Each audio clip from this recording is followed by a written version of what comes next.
नमस्कार विद्यार्थी मित्रांनो, मी सीमा तुमचे सरस्वती गुरुकुल चॅनलवरती स्वागत करत आहे. आज आपण इयत्ता 7वी विषय मराठी यातील 15वी कविता असे जगावे या कवितेचा आज आपण स्वाध्याय बघणार आहोत. तर प्रसिद्ध कवी गीतकार कवी गुरु ठाकूर यांची ही कविता आहे. अत्यंत अर्थपूर्ण आणि प्रेरणादायी अशी ही कविता आहे. चला तर मग या कवितेचा स्वाध्याय पाहूयात. यातील प्रश्न पहिला, जोड्या लावा. यामध्ये अ गट आणि ब गट दिलेला आहे. तर ब गटामध्ये आपण डायरेक्टली उत्तरे दिलेली आहेत. तर पहिला आहे कवेत अंबर घेताना. याची योग्य जोडी आहे पाय जमिनीवर असावेत. 2 काळीज काढून देताना.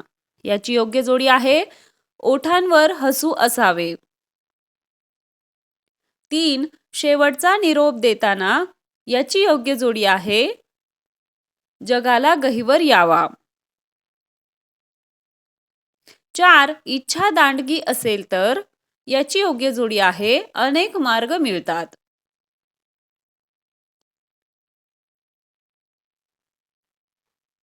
यातील प्रश्न दुसरा आहे खालील ओळींचा तुम्हाला समजलेला अर्थ लिहा. करून जावे असेही काही दुनियेतून या जाताना, गहिवर यावा जगास साऱ्या निरोप शेवट देताना.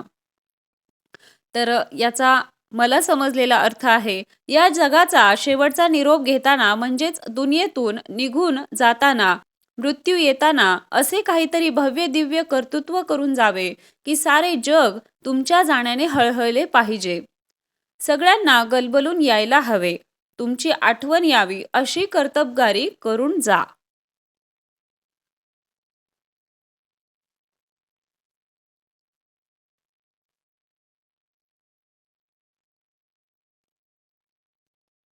प्रश्न तिसरा, संकटात कसे वागावे हे कवितेच्या आधारे तुमच्या शब्दात लिहा. उत्तर आहे संकटांना निर्भयपणे सामोरे जावे, त्यांना अत्तरासारखे छातीवर झेलावे. डोळ्याला डोळा भिडवून निडरपणे संकटांचा सामना करावा. संकटांना जशास तसे उत्तर द्यावे.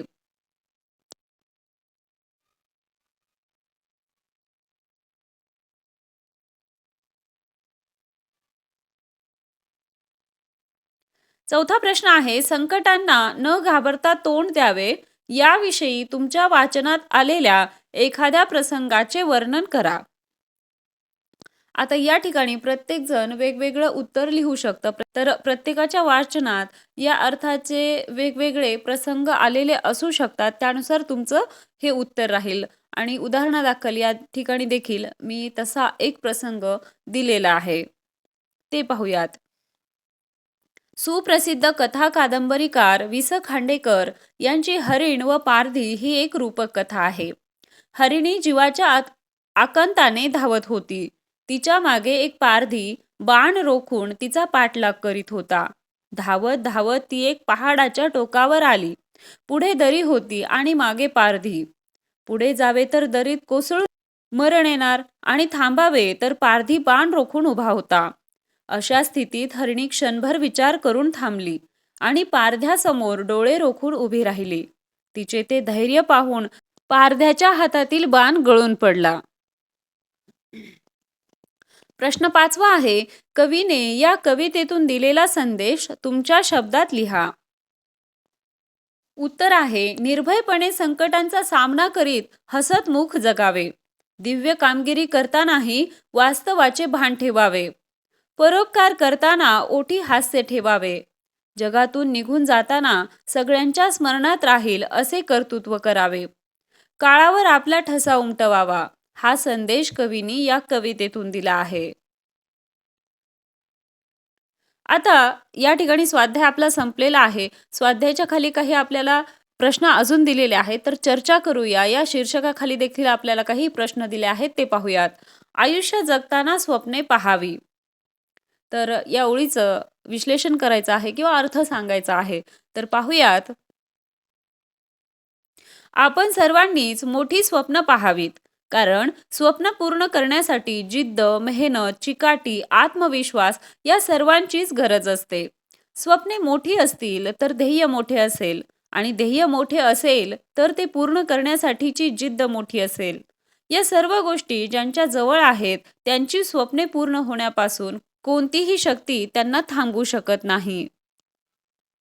दुसरं आहे इच्छा असेल तर मार्ग मिळतो. उत्तर आहे कोणतीही अशक्य गोष्ट शक्य होते, फक्त इच्छा असायला हवी. मनात इच्छा असेल तर ती गोष्ट पूर्ण करण्याचे अनेक मार्ग आपोआपच दिसतील. असेही म्हणतात, इच्छा असेल तर माणूस वाळवंटातही शेती करू शकतो. वाळूचे कण रगडिता तेलही गळे. म्हणजेच कितीही कठीण गोष्टी सहज शक्य करू शकेल. गरज आहे ती फक्त इच्छेची.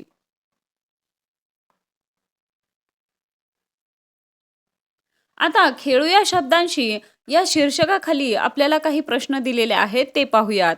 यामध्ये आहे खालील वाक्प्रचार व अर्थ यांच्या जोड्या लावा. यामध्ये गट दिलेला आहे आणि ब गट दिलेला आहे. तर ब गटामध्ये आपण उत्तरे दिलेली आहेत.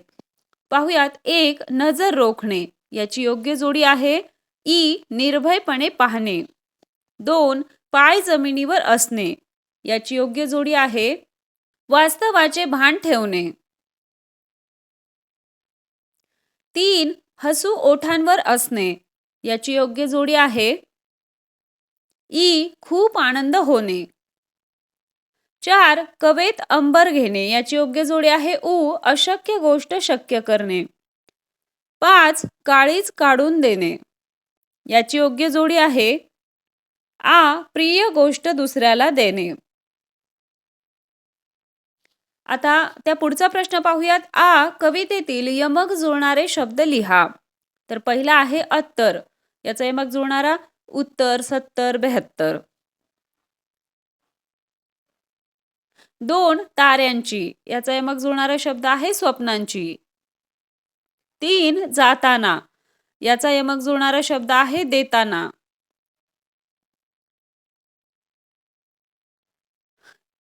4. प्रश्न आहे खालील अधोरेखित शब्दांसाठी समानार्थी शब्द वापरून ओळी पुन्हा लिहा. त्यामध्ये 1. पाय असावे जमिनीवरती कवेत अंबर घेताना. तर अंबर या शब्दासाठी आपल्याला समानार्थी दुसरा शब्द घेऊन तेच वाक्य पूर्ण करायचं आहे. तर पाहूयात. पाय असावे जमिनीवरती कवेत गगन घेताना. गगन म्हणजेच काय? आकाश. आणि अंबर म्हणजेच काय? आकाश.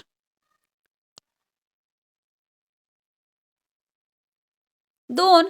असे जगावे छाताडावर आव्हानांचे लावून अत्तर. तर आव्हानाचे या शब्दासाठी आपल्याला समानार्थी दुसरा शब्द घेऊन वाक्य परत लिहायचं आहे. असे जगावे छाताडावर संकटांचे लावून अत्तर. 3. असे दांडगी इच्छा ज्याची मार्ग तयाला मिळती सत्तर.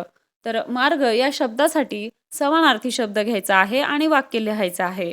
तर असे दांडगी इच्छा ज्याची वाटा तयाला मिळती सत्तर.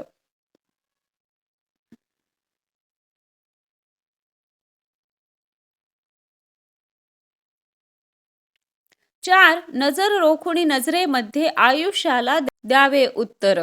तर आयुष्याला या शब्दासाठी समानार्थी शब्द घ्यायचा आहे. तर नजर रोखुनी नजरेमध्ये जीवनाला द्यावे उत्तर. 5. स्वर कठोर त्या काळाचाही क्षणभर व्हावा कातर कातर. तर कातर कातर या शब्दासाठी आपल्याला समानार्थी शब्द घ्यायचा आहे. तर बघूयात. स्वर कठोर त्या काळाचाही क्षणभर व्हावा भयभीत भयभीत.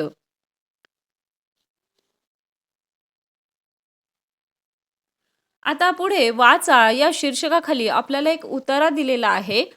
तो वाचायला सांगितलेला आहे. तो पाहूयात. तर अशा प्रकारचा हा उतारा आहे. यामध्ये योग्य चढ उतारांसह योग्य चिन्हांचा वापर करून आपल्याला हा उतारा वाचायचा आहे. तर हा नक्की वाचायचा आहे. कारण यामध्ये विविध चिन्ह दिलेली आहेत. तर त्या चिन्हांचा वापर करण्यासाठी त्याचा तुम्हाला सराव होण्यासाठी हा उतारा वाचणं गरजेचं आहे. नुसता उतारा वाचून उपयोग नाही, तर योग्य विरामचिन्हांसहित, योग्य स्वल्पविरामांसहित या सर्व चिन्हांना लक्षात घेऊन हा उतारा वाचायचा आहे. पुढे सारे हसूया या ठिकाणी एक विनोद दिलेला आहे. रमा: काय ग, गहू कसा आणलास? उमा काय म्हणते? पिशवीतून आणला. रमा: तसं नाही ग, म्हणजे कोणत्या भावाने आणला? उमा: माझ्या चुलत भावाने आणला. आता पुढे मैत्री तंत्रज्ञानाशी या शीर्षकाखाली आपल्याला काही माहिती आणि काही प्रश्न दिलेले आहेत ते पाहूयात. तर विचार करा, सांगा. या शीर्षकाखाली आपल्याला प्रश्न दिले आहेत ते सुरुवातीला पाहूयात. एक, तुम्हाला मोबाईल किंवा संगणकावरील कोणती ॲप्स वापरायला आवडतात? तर मला शैक्षणिक apps, Google Earth, Google Translate, Google map इत्यादी प्रकारची ॲप्स वापरायला आवडतात. तर हे उत्तर बऱ्याच जणांचं वेगवेगळं येऊ शकतं. कुणाला WhatsApp आवडत असेल, कुणाला Facebook आवडत असेल, कुणाला Instagram आवडत असेल. परंतु आपण शैक्षणिकदृष्ट्या ही माहिती लिहिलं तर बरं राहील. पुढचा प्रश्न आहे, अभ्यास करण्यासाठी अशा एखाद्या ॲपचा वापर करणे तुम्हाला आवडते का? कारण सांगा. हो. अभ्यास करण्यासाठी मला Google Earth या ॲपचा वापर करणे आवडते. या ॲप्सद्वारे मला कधीही कोणत्याही ठिकाणी जाऊन त्या स्थळाची संपूर्ण माहिती घेता येते. ते ठिकाण प्रत्यक्षात कसे दिसत असेल याचा अंदाज बांधता येतो.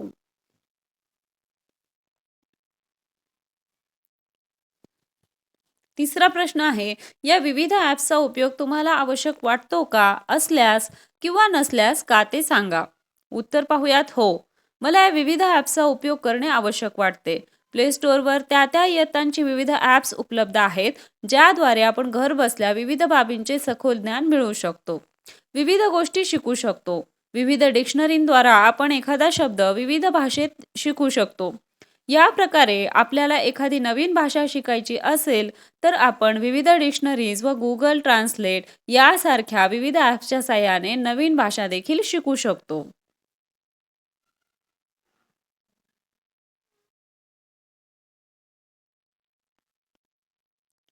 4. मोबाईल किंवा संगणकावरील ॲप्स वापरताना तुम्ही कोणती दक्षता घ्याल? याचं उत्तर आहे, मोबाईल किंवा संगणकावरील ॲप्स वापरताना केवळ शैक्षणिक ॲप्सचाच जास्तीत जास्त वापर करेल. मोबाईलवर अनेक गेम्सचे ॲप आहेत, त्याचा अतिरेक वापर करणार नाही. ॲप्स वापरण्यापूर्वी ते खरे आहेत की खोटे याविषयी चौकस बुद्धीने तपासणी करेल. त्या ॲप्समुळे आपल्या मोबाईलमधील वैयक्तिक माहितीस काही प्रॉब्लेम तर येणार नाही ना, याची देखील काळजी घेईल. आता या ठिकाणी आपल्याला काही चिन्ह दिलेले आहेत. त्या चिन्हांना काय म्हणतात आणि ते कशासाठी वापरतात हे सांगायचं आहे. तर पहिलं आहे कॉन्टॅक्ट डिरेक्टरी, संपर्क यादी साठवण्यासाठी याचा वापर करतात. दुसरं आहे मेल बॉक्स, आंतरजालाद्वारे पत्र लेखन करण्यासाठी याचा वापर करतात. तिसरं आहे होम, तातडीचे व नियमित ॲप्स साठवणे यासाठी याचा वापर होतो. चौथा आहे वेब ब्राउझर्स, आंतरजालावरील विविध वेबसाईट्स उघडण्यासाठी याचा वापर करतात. त्या पुढचा आहे फाईल मॅनेजर, विविध प्रकारच्या फाईल्स, दस्तऐवज यांचे व्यवस्थापन करणे यासाठी याचा वापर केला जातो. त्या पुढचा आहे फेसबुक, सामाजिक संपर्क करण्यासाठी याचा वापर केला जातो. त्यानंतर आहे म्युझिक, गीत व संगीत ऐकण्यासाठी याचा वापर होतो.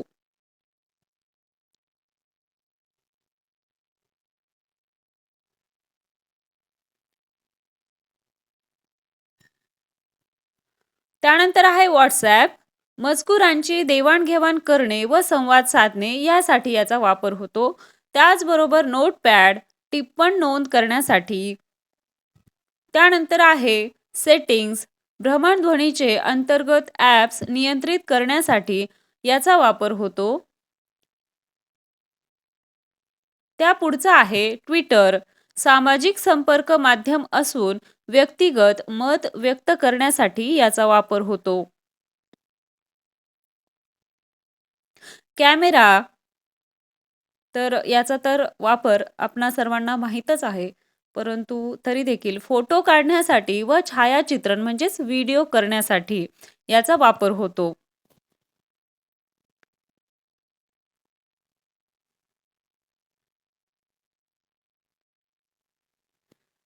त्यानंतर आहे इन्फ्रारेड, बिनतारी यंत्रणेद्वारे इतर साधने आंतरजालास जोडणे यासाठी याचा वापर होतो. पुढचा आहे लॉक स्क्रीन आणि सुरक्षितता. भ्रमणध्वनी सुरक्षिततेसाठी व आपली माहिती गोपनीय ठेवण्यासाठी याचा वापर होतो. अशा प्रकारे मोबाईल वापरताना आपण काही चिन्ह पाहत असतो त्यांना काय म्हणतात आणि त्यांचा अर्थ किंवा ते कशासाठी वापरतात हे आपण जाणून घेतलेलं आहे.